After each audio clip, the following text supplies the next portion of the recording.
जातस्य हि ध्रुवं मृतुः मृतं जन्म मृतुश्चौ च तस्माद् परिहर्यार्थे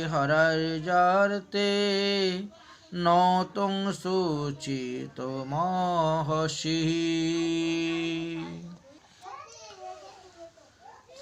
আমাদের জীবনযাত্রা জন্ম থেকে শুরু হয় এবং তার ঠিকানা মৃত্যু পর্যন্ত, মৃত্যুকে নির্ধারণ করে আছে।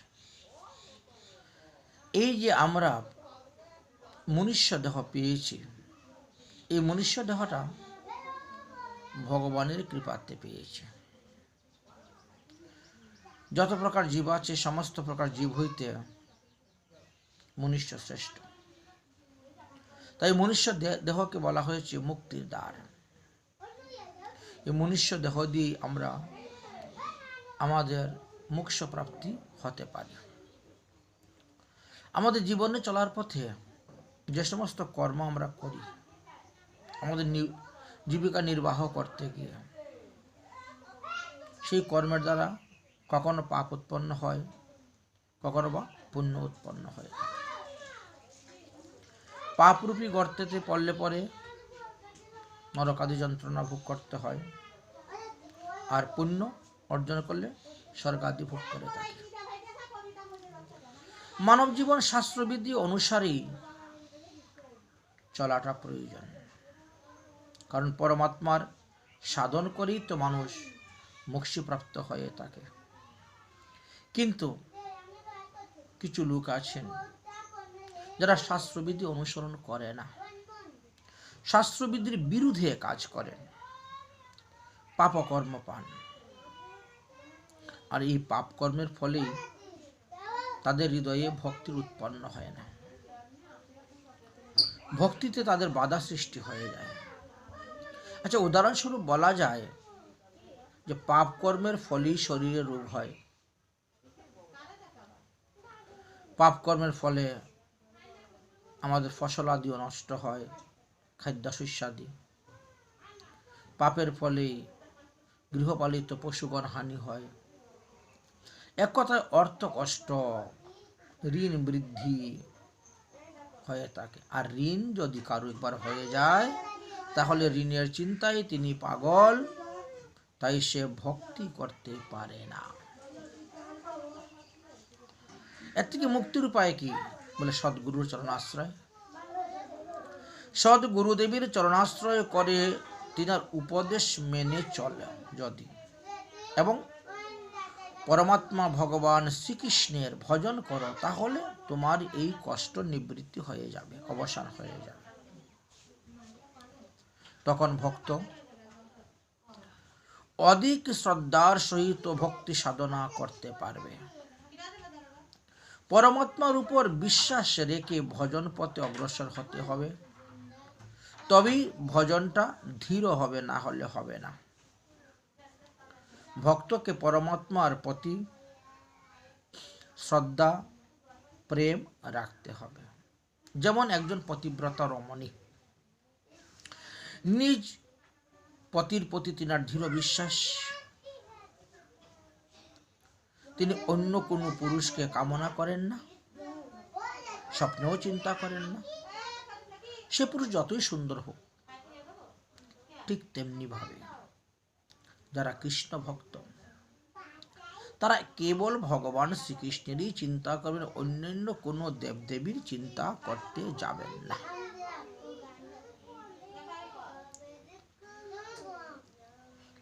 গোবিন্দের সঙ্গে প্রেম রাখতে হবে। তাই গুরু দীক্ষা প্রাপ্ত হওয়ার পর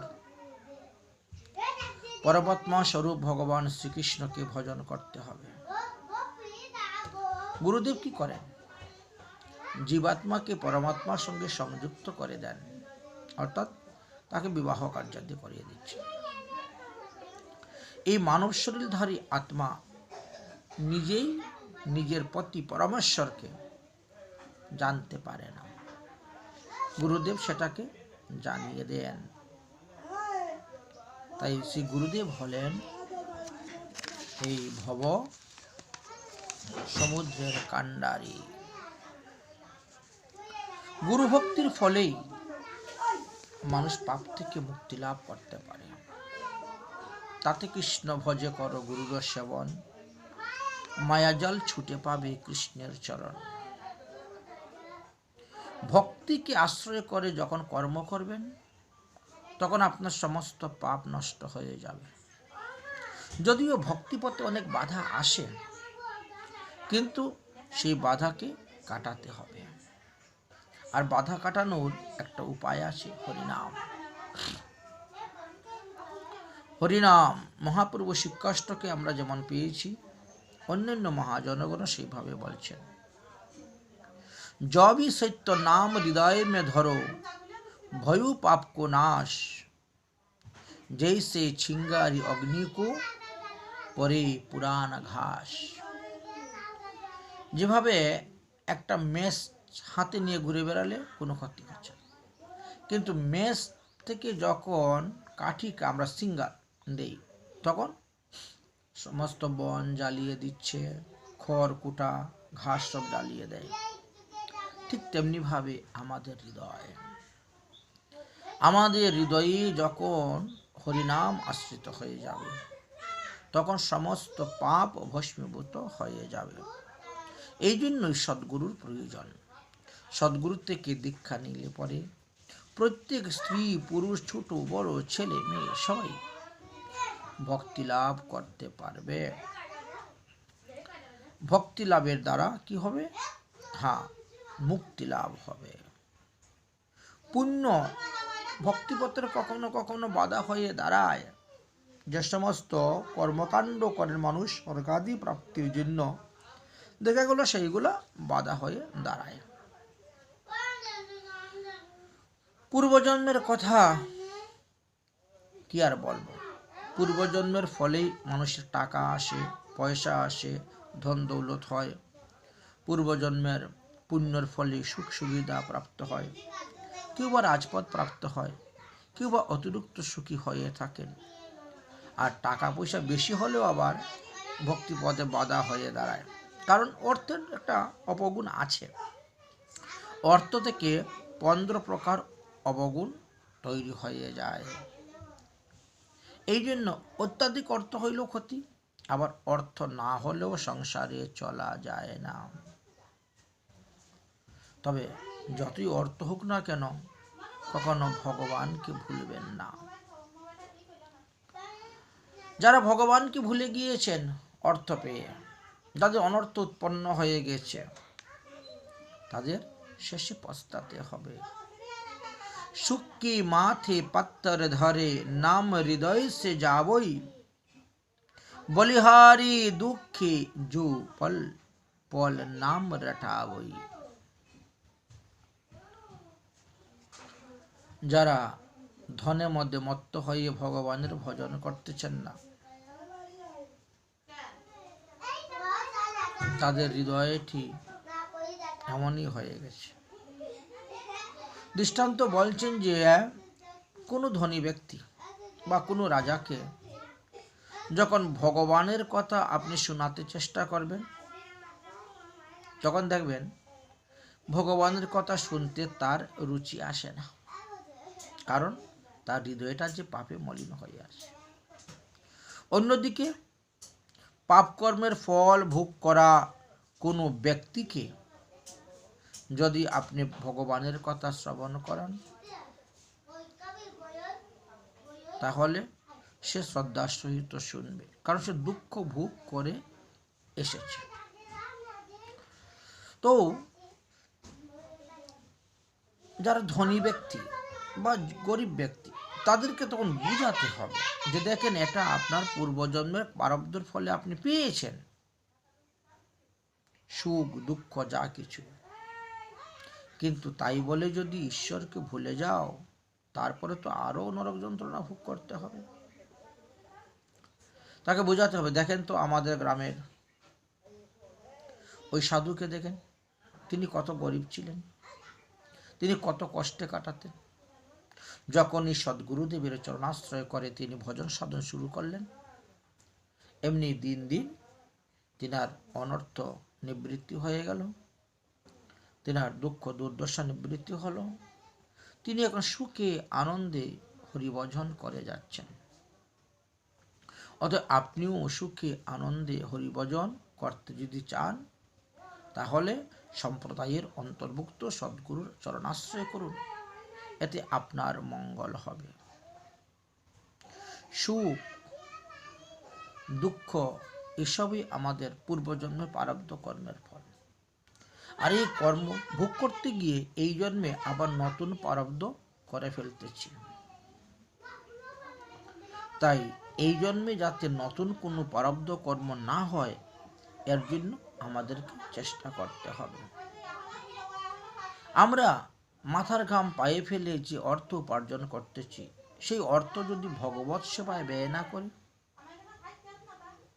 তাহলে পরবর্তী সময়ে আমাদের কুকুর গাধা শকুর হয়ে জন্মগ্রহণ করতে হবে। 84 লক্ষ যোনিতে আমাদেরকে ভ্রমণ করতে হবে।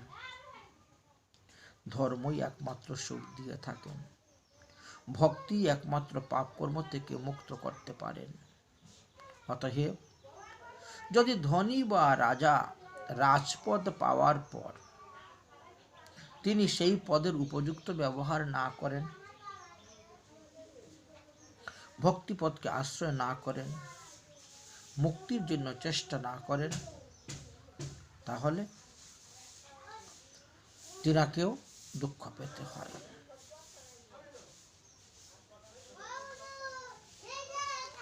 কিছু কিছু জ্ঞান পাপী আছে, তারা কি বলে জানেন? তিনি বলেন, হ্যাঁ আমি সৎ মানুষ, আমি কোনো নেশা করি না, আমি কোনো অন্যায় করি না, আমি কোনো খারাপ কর্ম করি না, অন্যের মা বোনকে নিজের মা বোন মতো মনে করি, কোনো পাপ কর্ম করি না, তো আমার আবার ভক্তি করার কি প্রয়োজন? কারণ আমি তো সব ভালো কাজই করতেছি, তার ভক্তিকে আশ্রয় করার কি প্রয়োজন বা দীক্ষা নেওয়ার কি প্রয়োজন? সৎসঙ্গে এমন ধরনের মানুষ যাইতেও দেখা যায়, এবং সৎসঙ্গ করার পর তারা এসে কি করে? সাধুদের বদনাম করে।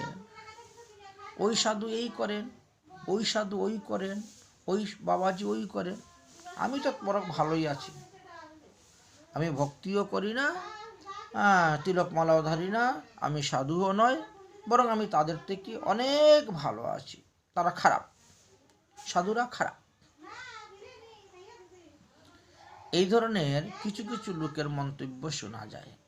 আসে তারা পাঠ শুনতেও বসে, তারপরে তাদের এই ধরনের মন্তব্য শোনা যায়।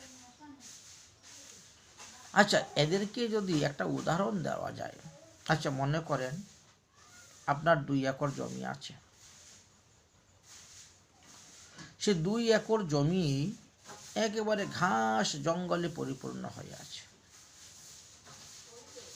এবার আপনি কি করলেন? 1 একর জমির ঘাস জঙ্গল পরিষ্কার করে হাল চাষ করে একেবারে তৈরি করে রাখলেন, কিন্তু ওতে কোনো বীজ বপন করলেন না।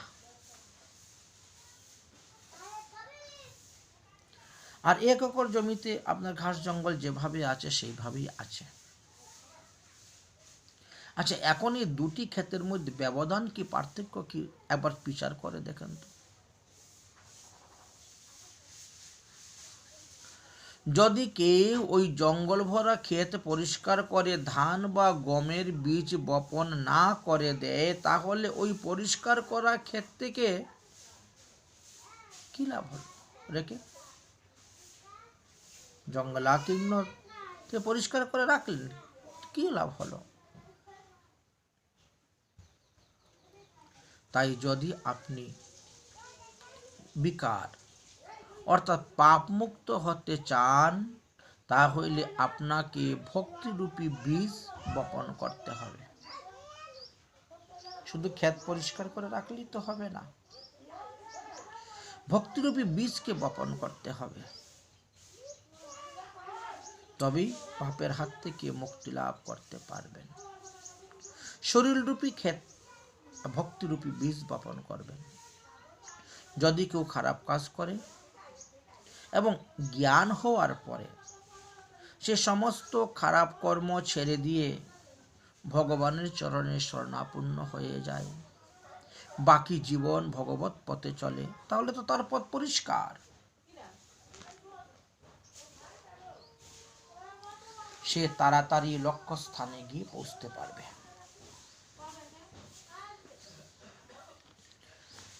তাই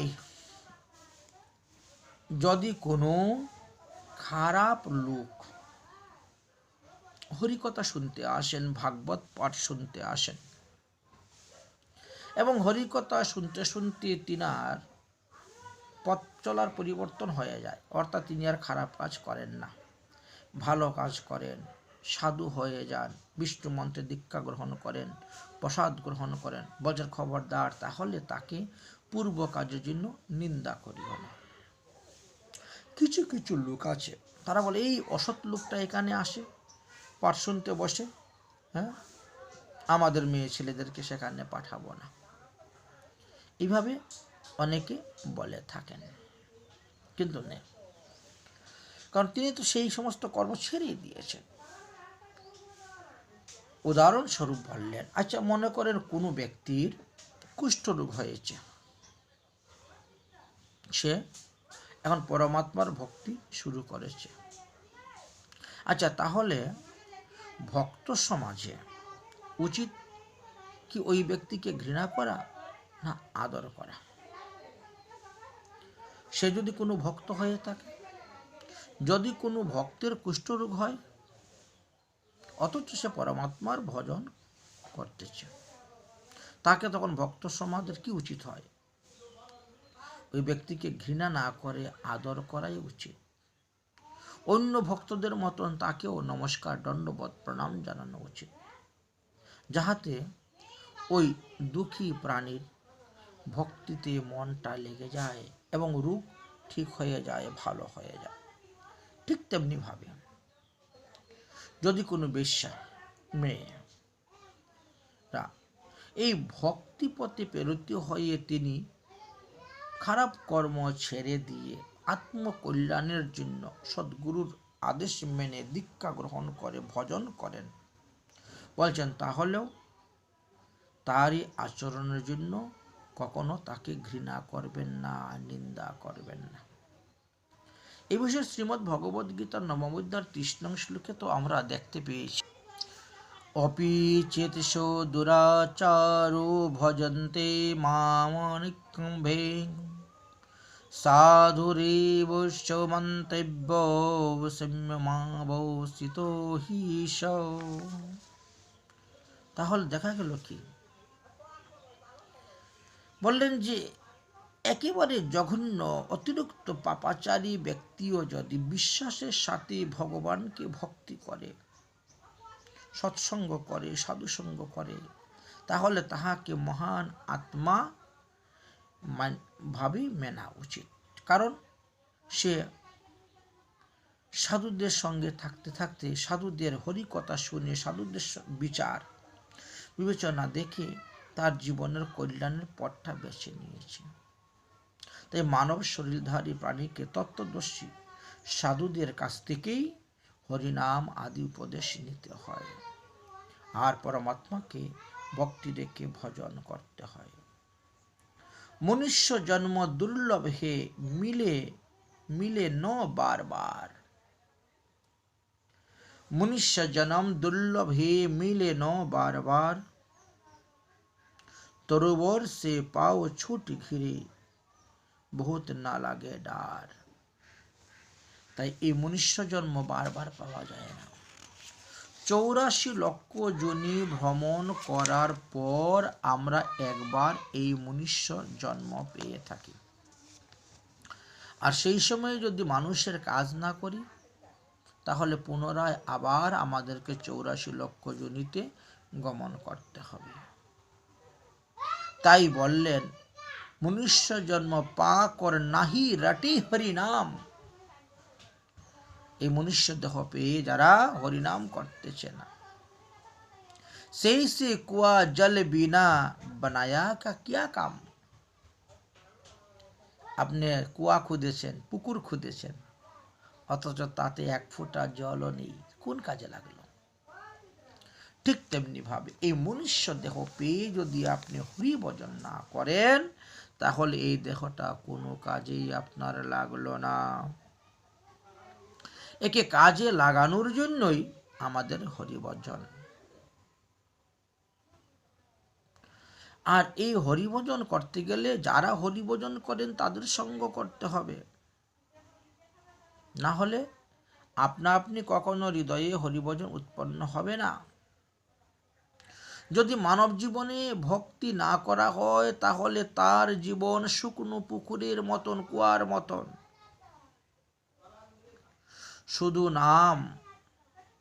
শুধু নামের পুকুর, কিন্তু পুকুরে কোনো গুণ নেই।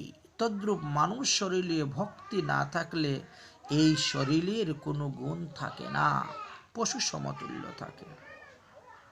পূর্বজন্মের শুভকর্ম বা ভক্তির কারণে সুস্বাস্থ্য শরীর অনেকে পান, কিন্তু সুস্বাস্থ্য শরীরও হঠাৎ অসুখ হয়ে পড়ে।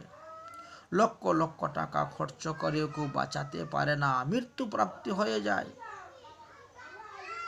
কেহ জন্ম থেকেই অসুখে ভুগে, কেউ আজীবন কষ্ট পায়ে মৃত্যু হয়, কেহ জন্ম থেকেই নির্ধন, আবার কেহ বা জন্ম থেকেই প্রচুর পরিমাণ ধন প্রাপ্ত হয়ে থাকে।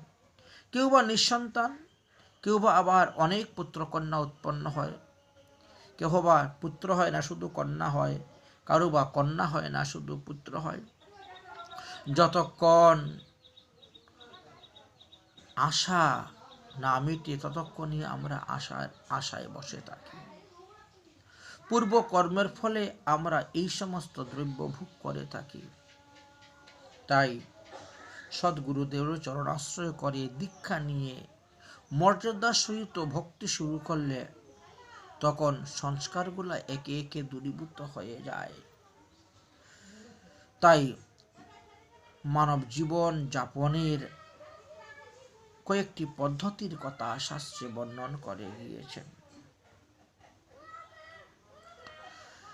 প্রথমে বলছেন যে লেখাপড়া শেখার উদ্দেশ্য চাকরি করে অর্থ উপার্জন নয়, লেখাপড়া শেখার উদ্দেশ্য হলো ভগবান পাদপদ্ম কিভাবে লাভ করা যায় সেই জ্ঞান লাভ করা। পরে কেন লোক কৃষ্ণ ভক্তি জানিবারে, আর তাহাই যদি না হলো তাহলে বিদ্যায় কি করে? অনেকে মনে করেন কি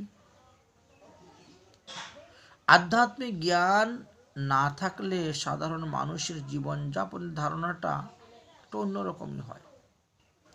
বড় হলে লেখাপড়া শিখব, চাকরি করব, অর্থ উপার্জন করব, ব্যবসা করব, বিবাহ করব, ছেলে মেয়ে হবে, তাদেরকে উচ্চ বিদ্যালয়ে ভর্তি করাবো, তাদেরকে চাকরি পাওয়ার ব্যবস্থা করে দেব, আবার তাদেরকে বিবাহ দেব। ভগবান সন্তানে সন্তান দেও, সন্তানে সন্তান দাও। ভগবানের কাছে এই তো প্রার্থনা, আমার ছেলের জন্য এই হয়, আমার মেয়ের জন্য এই হয়, তারপর আমার কর্তব্য শেষ। কখনো কখনো গ্রাম বা গ্রামের পাশে বৃদ্ধারা এক জায়গা নিয়ে নিজেদের কুশল মঙ্গল জানতে তখন চেষ্টা করেন। আচ্ছা, একদিন এক বৃদ্ধা পরমাত্মার দুয়ারে গিয়ে দুই হাত পেতে ভগবানের কাছে চাচ্ছেন, আমার দুই ছেলে দুই মেয়ে হয়েছে, কঠোর পরিশ্রম করে লেখাপড়া শিখিয়ে বিবাহ দিয়েছি,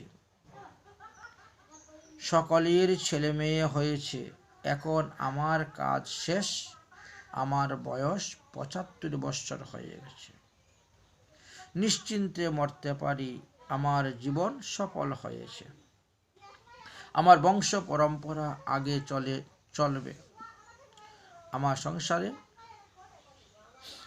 পিতৃপুরুষগণ জলপিণ্ডির অভাব পাবেন না। আচ্ছা, এই সিদ্ধান্ত কি শেষ সিদ্ধান্ত? যদি এই প্রসঙ্গটা আমরা আলোচনা করে দেখি, তাহলে ওই ব্যক্তি নতুন কিছু পাওয়ার তার আশা নেই। এই ব্যক্তি বিবাহের পরে সন্তান রূপে একটি মেয়ে হলো, বর্তমান মানব সমাজের ধারণা, যদি পুত্র না হয় তাহলে বংশ পরম্পরা চলবে না। বংশের পরম্পরা কেমন করে চলবে? বাস্তবে কিন্তু ছেলে মেয়ের মধ্যে পার্থক্য নেই। তাই দ্বিতীয়বারও পুত্র সন্তান প্রাপ্তির আশায় ভগবানের কাছে চাইল। দ্বিতীয়বার মেয়ে সন্তান জন্ম হলো, আবার পুত্র সন্তানের জন্য তৃতীয়বার চেষ্টা করলেন, কিন্তু তৃতীয়বারও কন্যা সন্তানই প্রাপ্ত হলেন। ইহাতে প্রমাণিত হয় মানুষের ইচ্ছা করলেই সেই ইচ্ছা পূরণ হয় না। যাহা হয় তাহা পূর্ব সংস্কার বা পূর্ব কর্মের ফলে হয়ে থাকে। এটাই ভগবানের বিধান, পরমেশ্বরের বিধান। মানব শরীরধারী প্রাণীকে বর্তমান জীবনে সাধুশান্ত মহাপুরুষের উপদেশ নিয়ে ভক্তিপথে চলা, ভগবৎ কার্যে অর্থাদি দান, শুভকর্ম আদি করা উচিত। অন্যথায় পূর্বজন্মের পুণ্য কামাই সমাপ্ত করে খালি হাতেই আবার চলে যেতে হবে। আর তখন পাপ কর্মের জন্য পশুজনিতে জন্মগ্রহণ করতে হয়। উদাহরণস্বরূপ বলা যায়, চাষি যেমন নিজের ধান, গম, ছোলা ইত্যাদি বপন করে, পরিশ্রম করে ফসল উৎপন্ন করে, পাকলে বাড়িতে এনে গোলা ভর্তি করে রাখে। যদি পুনরায় ফসল তৈরি না করে তাহলে জমানো ফসল খেতে সমাপ্ত হয়ে থাকে। চাষিদের বর্তমানে কোনো অসুবিধা বা সংকটে পড়ে না, কারণ পূর্ব ফসল তার মজবুত আছে। ঠিক তখন পূর্বের জমানো ফসল যাহা কিছু প্রাপ্ত হয়েছে তা পূর্বজন্মের প্রারব্ধ কর্ম আমরা বলে থাকি।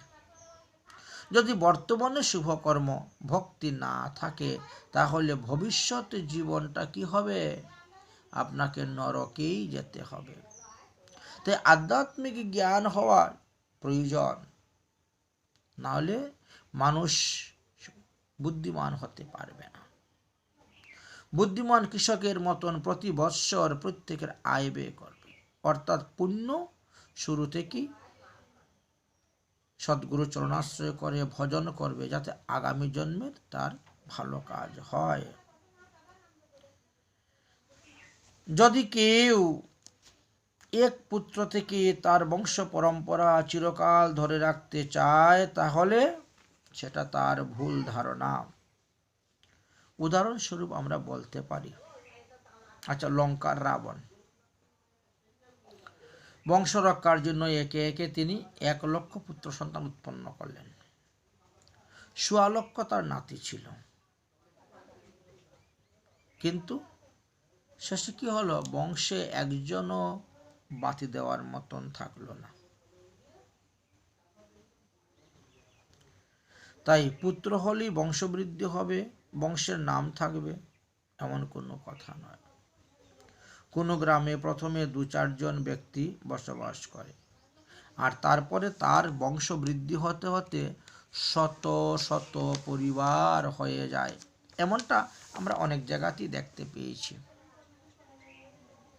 তাদের বংশ চলে, তাদের নাম চলে, কিন্তু শাস্ত্ররহিত সাধন কারণে পরমাত্মার অনুসন্ধান তারা করে না, যার ফলে গাধা পরজন্মে গাধা, কুকুর, শকুর হয়ে জন্মগ্রহণ করে। ওখানে গাধার বংশ বৃদ্ধি করে। তাই বলছেন, কুকুরের জনিত জন্ম নিয়ে কুকুর কুল বৃদ্ধি করে, প্রাণীর শরীরে প্রাপ্ত হয়ে অসংখ্য জন্ম কষ্ট পায়। আচ্ছা, যে কোনো শরীরেই আপনি যান না কেন, সেই রকম বাসনা অনুসারেই তিনার বৃদ্ধি হইতে থাকবে। এখন যদি কেউ কুকুর জনিতে জন্মগ্রহণ করে তাহলে দেখেন 5-6টা বাচ্চা দিচ্ছে বছর। যদি শকুর জনিতে জন্মগ্রহণ করে তো 20-25টা বাচ্চা দিবে। কিন্তু এতে কি লাভ? পূর্বজন্মের কর্মের ফলে তুমি কুকুর শকুর হয়েছ। যদি ভালো কর্ম করতে তাহলে তো হতো না। এই জন্য বলছেন সর্বদা ভালো কর্ম করবে, সর্বদা ভালো কর্ম করবে, কখনো খারাপ কর্ম করবে না। সন্তান হওয়া না হওয়া উভয়টাই পূর্বজন্মের কর্মের ফল। সন্তান যদি কর্মের থাকে তাহলে আসবেই। দিন রাত পরিশ্রম করে। একটা দৃষ্টান্ত দিচ্ছে খুব সুন্দর। এক ব্যক্তি দিন রাত পরিশ্রম করেছে, পরিশ্রম করে তিনি 16 বিঘা জমির মালিক হয়েছেন। তো তার 4 ছেলে 1 মেয়ে। সকলকে তিনি বিবাহ দিয়ে দিয়েছেন। 60 বছর বয়স তিনার হয়ে গেছে। তারপরে ওই কৃষকের প্যারালাইসিস রোগ হয়ে গেছে। 4 পুত্র পৃথক পৃথক হয়ে গেছেন। বৃদ্ধ বড় ছেলের কে নিয়ে নিলেন, কারণ বাবাকে নিলে বাবার ভাগটা আমি পাব। 6 মাসের মধ্যে জামা কাপড় থেকে দুর্গন্ধ আসতে শুরু হয়ে গেল, ধোয়া হচ্ছে না, প্যারালাইসিস রোগী। 3 নম্বর ছেলের কাছে থাকলেন। কিছুদিন পরে সেও মানা করে দিল। 4 পুত্রের পিতা সেবা যত্ন করতে একের পর এক সব নারাজ হল। তখন গ্রাম পঞ্চায়েতে সিদ্ধান্ত নিলেন যে পুত্র পিতার সেবা করবে তাকে 2 একর জমি বেশি দেওয়া হবে। জমির লোভে ছোট ছেলে সেবার জন্য রাজি হল। কিন্তু 6 মাস পরে সেই ছোট ছেলেও বলতে শুরু করে দিল, আমার দ্বারা পিতার দেখাশোনা আর হবে না। আত্মীয় স্বজনরা একত্রিত হয়ে 4 ভাইকে বুঝাইলেন, কিন্তু পিতার দেখাশোনার ভার নিতে কেউ রাজি হলেন না। ওই ভক্ত বলিতেছিলেন, তাহলে আমার শ্বশুর ঠিক মতো কথা বলতে পারে না যখন, তো ছোট নাতনির কাছে আসে তখন ইশারা করে ডাকে যে আমার কাছে আয়, একটু আদর করি। ওই ভুল সমস্ত সংসার পুত্র পিতাকে দূরে ঠেলে দিচ্ছে, আর নাতি নাতনি মমতা এখনো বাকি। এখন 2 একর জমি নিয়ে শ্বশুরের সেবা যত্ন করতে রাজি হলেন মেয়ের জামাই। মেয়ের জামাই তখন কি করলেন, শ্বশুরের সেবার জন্য একজন চাকর রাখলেন। বৃদ্ধ অনেক কষ্ট পেয়ে মারা গেল। বিচার করুন, ওই ব্যক্তি যদি জ্ঞান হইত যে ভক্তি বিনা তথা ধর্ম কর্ম জীবন নরক হয়ে যায়, তাহলে সংসারে কাজে কর্মে সাথে সাথেও সে ভক্তিটাকে অর্জন করে নিত। এই জন্য সৎসঙ্গের প্রয়োজন আছে, সদ্গুরু চরণাশ্রয় করার প্রয়োজন আছে। এই সৎসঙ্গের দ্বারাই আমরা জানতে পারি, শিখতে পারি, ছেলে মেয়েরা মাতা পিতার সেবা করে, শ্রদ্ধালুদের দয়া ধর্মের পাঠ বা শিক্ষা দেওয়া হয়। সৎসঙ্গের সময় আশ্রমে বৃদ্ধ অপঙ্গ রোগী ব্যক্তিরা আসে, ছোট ছোট বাচ্চার সহিত মায়েরা আসেন, বোনেরা আসেন। পুরানো ভক্ত ও ভক্তমতীদের ওই সমস্ত অসহায় অবস্থা বৃদ্ধ রোগী ব্যক্তিদের সেবা নিয়োজিত করা, তাদের স্নান করানো, কাপড় চোপড় ধুয়ে দেওয়া, ভান্ডার ঘর ধুয়ে দেওয়া, ভোজন করানো, প্রসাদ খাওয়ানো ইত্যাদি দায়িত্ব নেওয়া হয়। পিতামাতাদের সেবার মতনই সাধুদের সেবা হয়। পিতামাতাকে যেভাবে সেবা করবে শ্বশুর শাশুড়িকেও সেইভাবেই সেবা করতে হয়। ভক্তদের মনে সর্বদা দয়া থাকবে, তারা পরমাত্মার বিধানের সহিত ভালোভাবে পরিচয় করবে এবং সর্বজীবে তারা সমান দয়া করবে। সর্বজীব कोटि जन्म तो राजा की नेहा, मिठे न मन की आस, भीको होकर डर डर हराया, मिलना ना गुनारास। মানুষের আশা কখনো নিবৃত্তি হয় না। কোটি জন্ম যদি কেউ রাজা হয় তথাপিও তার আশা নিবৃত্তি হয় না, কারণ তার মনে এটাই চিন্তা যে আমার থেকে তো দেবরাজ ইন্দ্র অনেক সুখে আছে, যদি আমি দেবরাজ ইন্দ্র হতে পারতাম তাহলে আমি আরো সুখ লাভ করতে পারতাম।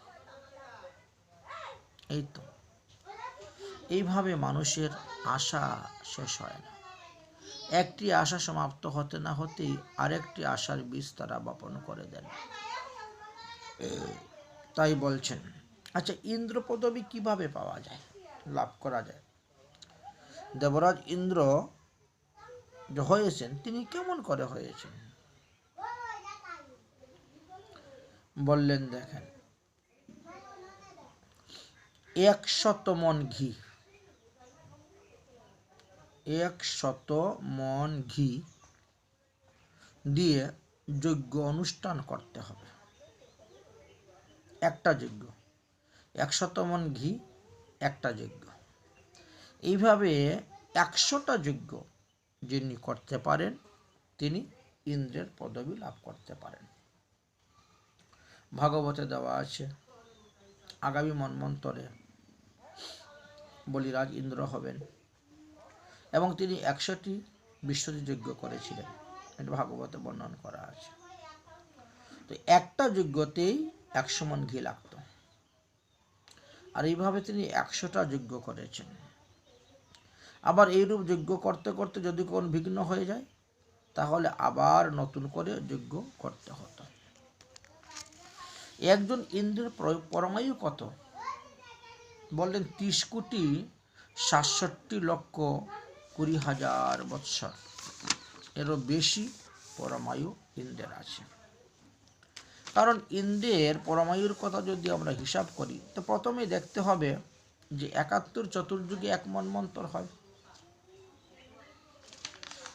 চতুর্যুগ তার মানে সত্যযুগ হলো 17,28,000 বৎসর, ত্রেতাযুগ হলো 12,96,000 বৎসর, দ্বাপর যুগ 8,64,000 বৎসর, আর কলিযুগ 4,32,000 বৎসর।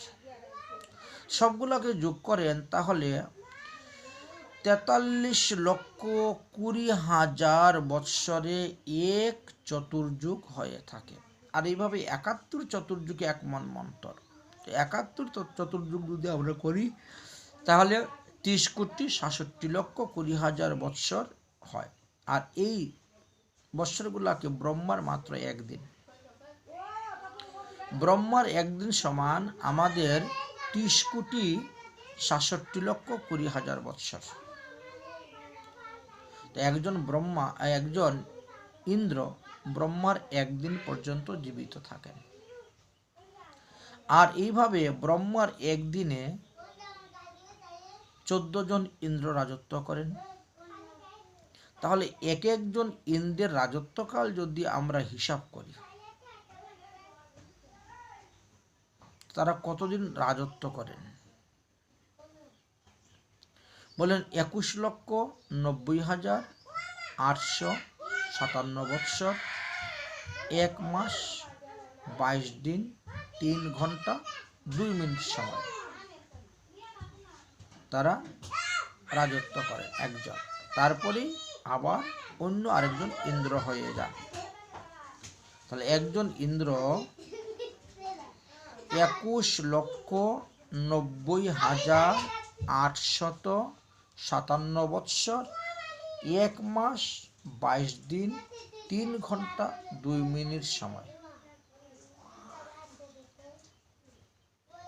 রাজত্ব করে রাজ সিংহাসনে বসেন। আচ্ছা, যদি শ্রীহরির ভজন না করা যায়, তাহলে ওই দেবতাদেরকেও আবার পুনরায় 84 লক্ষ যোনিতে ভ্রমণ করতে হয়। কারণ গীতার 8ম অধ্যায় 16 নম্বর শ্লোকে তো তাই দেওয়া আছে, আব্রহ্ম ভুবনাত লোকাঃ পুনরাবর্তনে অর্জুন মমযুপত্যম তু কন্তয় পুনর্জন্ম ন বিদ্যতে। একমাত্র ভগবান শ্রীকৃষ্ণকে ভজন করলে ভগবত ধামে যখন আপনি গিয়ে পৌঁছে যাবেন, তখন আর আপনাকে মাতৃগর্ভে এসে জন্মগ্রহণ করতে হবে। এই বিষয়ে খুব সুন্দর একটা দৃষ্টান্ত আছে মার্কণ্ডেয় ঋষির কথা। মার্কণ্ডেয় ঋষি একবার বঙ্গোপসাগরের তীরে বসে তপস্যা করতে শুরু করেছেন। দেবরাজ ইন্দ্র মনে মনে চিন্তা করলেন, যদি এই ব্যক্তি তপস্যা সিদ্ধি লাভ করে তাহলে আমার ইন্দ্রাসন নিয়ে চলে যাবে। এই জন্য তিনি অপ্সরা এবং উর্বশীদেরকে পাঠালেন, যাও যেভাবেই হোক তোমরা তার তপস্যা ভঙ্গ করো।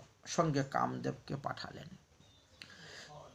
উর্বশীগণ আসলেন এবং তারা এসে নৃত্য করতে শুরু করলেন, গান করতে শুরু করলেন, কিন্তু মার্কণ্ডেয় ঋষির মনের ভাব কোনো পরিবর্তন হলো না, কিছু করতে পারলেন না। মার্কণ্ডেয় ঋষি বলছেন, হে পুত্রী এদিকে আসো। যখন পুত্রী বলে সম্বোধন করেছেন তখন তারা লজ্জা পেয়ে গেছে। মাথায় ঘুমটা দিয়ে এসে প্রণাম করলেন যে ঋষিবর, আমাদেরকে দেখা মাত্রই অন্যান্য ঋষিগণ তপস্যাভ্রষ্ট হয়ে যায়, অথচ আমরা এতক্ষণ ধরে নৃত্য করতে চাই আপনার সামনে, অথচ আপনি আমাদের দিকে তাকাচ্ছেনই না, কারণটা কি? তখন মার্কণ্ডেয় ঋষি বললেন যে দেখো, আমি তো তোমাদের থেকে আরো সুন্দরীদের রূপ দর্শন করতেছিলাম, আরো সুন্দর সুন্দর বস্তু দর্শন করছিলাম, এই জন্য তোমাদের এটা আমাকে প্রভাবিত করে নাই। তোমরা নির্বস্ত্র হওয়া সত্ত্বেও আমার কোনো বিকার উৎপন্ন হয় নাই। তারা বলছে, আমাদের থেকে সৌন্দর্য আরো আছে নাকি? বলে, হ্যাঁ আছে। তোমাদের থেকে অনেক সুন্দরী, 7 গুণ বেশি সুন্দরী আছেন। তাই আমি তাদের দিকে তাকিয়েছিলাম বলেই তোমাদের রূপে আমি মুগ্ধ হয়ে নাই।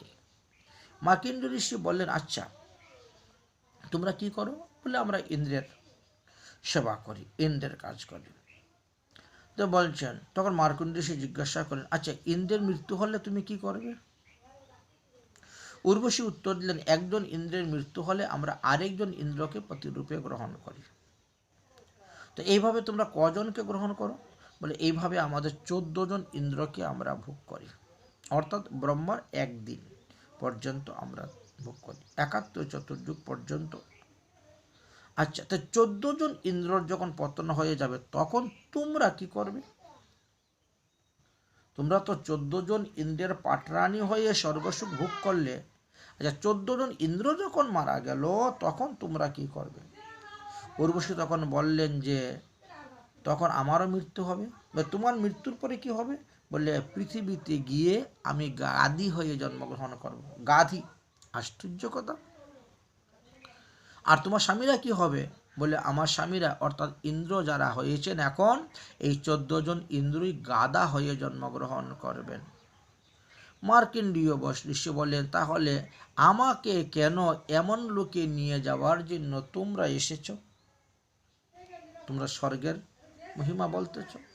আরে, যে রাজ্যের রাজা গাধা হয়, যে রাজ্যের রানী গাধী নিজুনি প্রাপ্ত হয়, সেখানে মানুষ যাবে কেন? উর্বশী বললেন, আমরা সম্মান বাঁচানোর জন্য সম্মান নিয়ে বাঁচি। আমি যদি আপনাকে স্বর্গে নিয়ে না যেতে পারি তাহলে দেবরাজ ইন্দ্র মনে করবে আমি আপনার কাছে পরাজিত হয়ে গেছি। মার্কণ্ডেয় ঋষি বলছে, তুমি সম্মানের ধার দিচ্ছ? তুমি তো গাধী, গাধীর আবার কিসের সম্মান? ইতিমধ্যে দেবরাজ ইন্দ্র এসে উপস্থিত হয়েছেন। দণ্ডবত প্রণাম করে বলছেন, হে মার্কণ্ডেয় ঋষি, আপনার জয় হয়েছে। আমার উর্বশীগণ অপ্সরাগণ পরাজিত হয়েছেন, আমিও পরাজিত হয়েছি। আপনি ইন্দ্রের সিংহাসনটা স্বীকার করে নিন। মার্কণ্ডেয় ঋষি বললেন, আরে ইন্দ্র, এই ইন্দ্রপদ লাভ করে তো আমার কিচ্ছু হবে না। আমি যদি এখন ইন্দ্রপদে বসি তাহলে পরজন্মে আমাকে গাধা হয়ে জন্মগ্রহণ করতে হবে। অতএব আমি স্বর্গ চাই না, আমি ইন্দ্রপদ চাই না। আমার জন্য ইহা কাকের বিষ্ঠার সমতুল্য, অপবিত্র। ঋষি ইন্দ্রের কথা চুপ হয়ে গেলেন। ঋষি তখন বললেন যে এখনো সময় আছে, তুমি হরিভজন করো, না হলে মৃত্যুর পরে তোমাকে গাধা হয়ে জন্মগ্রহণ করতে হবে। হরিভজন করো। ইন্দ্র বলছে, ঋষিজি এখনো অনেক বাকি আছে, আগে একটু আনন্দ ফুর্তি করে নেই, তারপরে ভজন করব। মার্কণ্ডেয় ঋষি মনে মনে বিচার করলেন, সর্বনাশ। ইন্দ্র জানে না যে তারপরে তাকে গাধা যোনিতে জন্মগ্রহণ করতে হবে, সে জানে, কিন্তু জানা সত্ত্বেও সে সুখ আনন্দকে পরিত্যাগ করতে চাইল না। বলে পরে দেখব, এখন আনন্দ ভোগ করেনি। কিন্তু পরে কবে দেখবে? গাধা হওয়ার পরে তো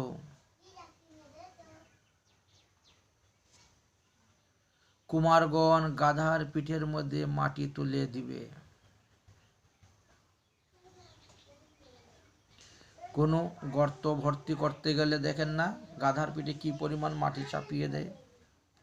পৃথিবীর উপর কোনো ভূখণ্ডের প্রধানমন্ত্রী, মন্ত্রী, মুখ্যমন্ত্রী, রাজমন্ত্রী বা কোনো সরকারি অফিসার, উচ্চ পদের কর্মচারী বা কোনো ধনী ব্যক্তি যদি আপনি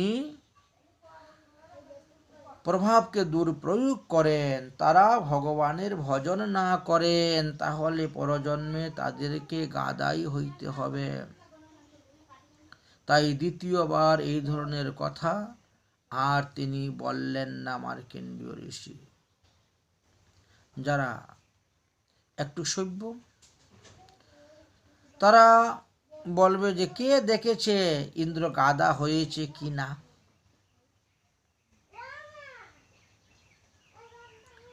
তখন তাকে যদি বলা হয়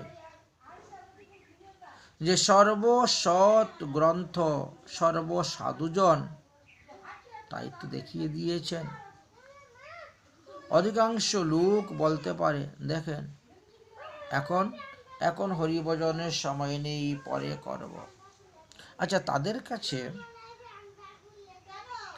এই মৃত্যুর পশ্চাৎ গাধা হওয়ার পরে কি দেখবে তখন তো বুঝতে পারবে। কুমার দেখবে যে গাধার সাথে কেবল ব্যবহার করতে হয়। যদি দেখতে চাও তাহলে বর্তমানে দেখুন। মস্তক বেকার খারাপ কর্ম ত্যাগ করে শাস্ত্র অনুকূলভাবে সাধনা করুন। এই পৃথিবীতে একমাত্র ভগবানই পারবেন আমাদেরকে অন্যান্য যোনি থেকে রক্ষা করতে, আর কেউ পারবে না। তাহলে দেখা গেল কি স্বর্গে যে ৩৩ কোটি আমাদের দেবদেবীগণ আছেন, বিভিন্ন পদেতে বিভিন্ন জন আছেন, এই পদ তারা পরিচালনা করতেছেন। এই পদের যদি তারা কখনো দুর্প্রয়োগ করেন তাহলে তাদের পতন হয় এবং দেহান্তে এসে তাদেরকেও পশু যোনি আদি প্রাপ্ত হতে হয়। আর আমরা তো সাধারণ মানুষ, সুতরাং আমাদের এই ভুলের কারণে যে কি গতি হবে তাহা শাস্ত্রে পরিষ্কারভাবে বর্ণন করে দিয়ে গেছেন। অতএব সাধু সাবধান। মার্কণ্ডেয় ঋষি তিনি ব্রহ্ম সাধনা করতেন, তাই তিনি এই সাধারণ স্বর্গ তুচ্ছ তিনার কাছে, তিনি স্বর্গ চান নাই, এটা বিষ্ঠার সমতুল্য তিনি মনে করেছিলেন। তাই ইন্দ্রকে বলেছিলেন, তুমি আমার কাছে এসো, আমি তোমাকে ব্রহ্ম সাধনার জ্ঞান দান করব। কিন্তু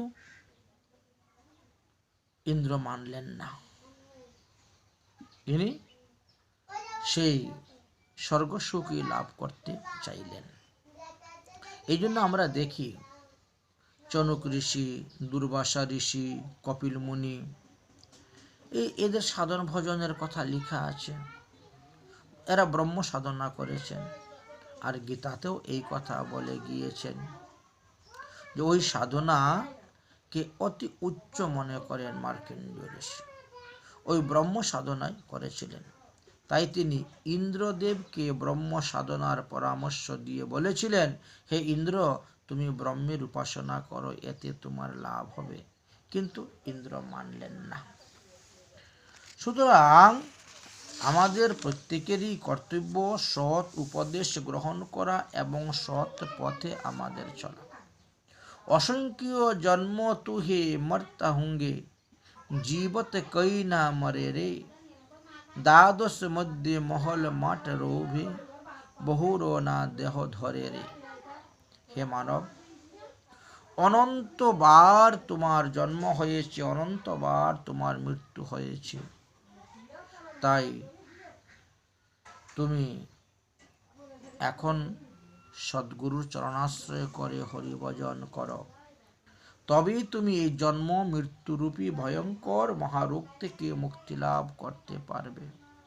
মানব শরীর এই ভক্তি লাভের জন্য, মোক্ষ প্রাপ্তির জন্য দিয়েছেন। তাই গীতাতে বারবার আমাদেরকে বলে দিয়েছেন, সাবধান করে দিয়েছেন, সতর্ক করে দিয়েছেন যে এই মনুষ্য জন্মে যদি হরিভজন না করো তাহলে কবে আর হরিভজন করো।